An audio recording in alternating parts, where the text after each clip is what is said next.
the White Mamba, Nyokayam Pembe. He's the commander of the kids based out of Wala Yamasa. As you know, contract forces of Africa were stationed at that village. Anti-government forces hired ZRS to bring kids there from around Africa for training. But at some point, the adults with the PF started dropping like flies. This was right after we arrived in Africa. We don't know the cause. The kids ended up on their own. Must have been like fish out of water. Nothing to eat, no way to get back home. All the adults taught them was how to use a gun.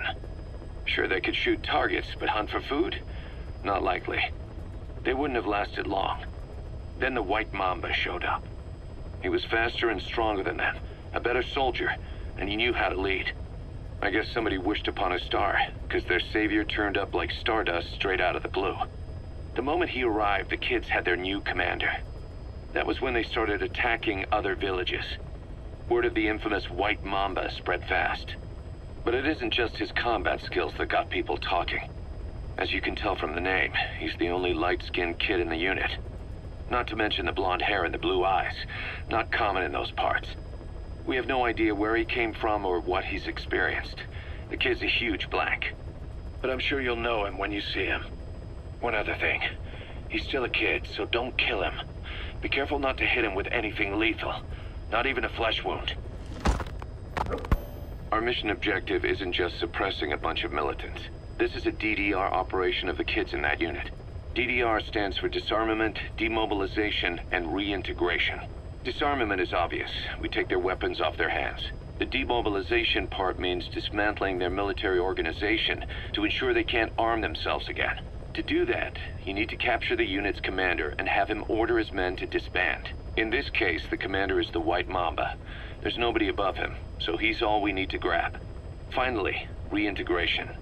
Through education and occupational training, we give them a means to live besides war. A lot of kids born in a war zone don't know any other way to live. So before they find themselves back there, we teach them another skill. I'd like to establish this rehabilitation process at Mother Base. That's why we're bringing those kids back here. It's not so much for their sake. It's for the world that we're trying to create. No other way about it. Those kids are amateurs. Bad for business to have them running around where we're trying to work. Bring them all back if possible. Or as many as you can.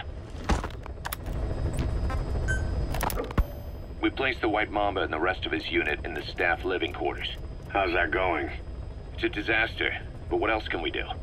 We've taken away his weapons and banned him from using his nom de guerre. Apparently his real name is Eli. He must feel like we stripped him of his whole identity. We'll let things simmer down. I put a guard on him for now. Still the question is, who is he? Where did he come from? And how has he survived? He's still not talking. No, he won't say a word about himself. But you know, it looks like he speaks English. One of the deck crew called out to him in English, and he said something back. He just lost it all of a sudden, started mouthing off at the guy, in perfect English. He wasn't stringing together words he picked up somewhere. So English is his mother tongue? He could be from the east, or the south, or maybe even further north or south. English is well established in countries all across the continent. It's rooted in Africa like a weed, or maybe parasite is the better word. So just speaking English doesn't help us figure out where he comes from. Could even be from off-continent. Right. In any case, we'll keep an eye on him. If we learn anything else, I'll be sure to let you know.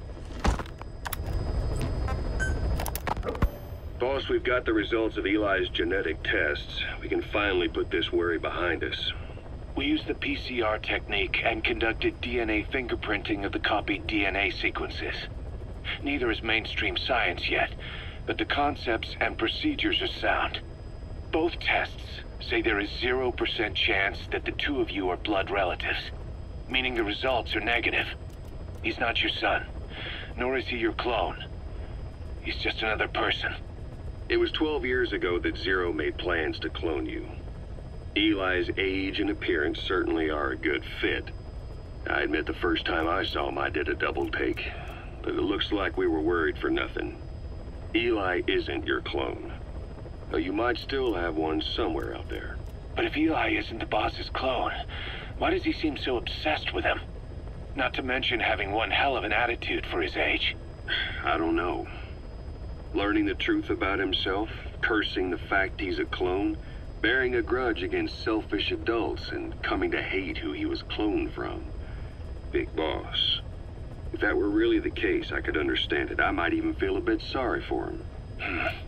But no clone could have a totally different DNA fingerprint. And the tests left no room for error. You yourself were there when we drew Eli's blood sample. Come to think of it, when we went to OKB-0, he'd snuck onto a chopper and was there. Yeah. He was acting strange even then. Or actually from a little before that time. That was exactly when we began these tests. Maybe he suspected something when we drew the sample, not knowing what we were doing to him, and becoming mistrustful of us. Hard to say. Eli's had an attitude problem from day one. So what is he then? Well, if he's gonna tell us that himself, we'll need to get him to open up more first.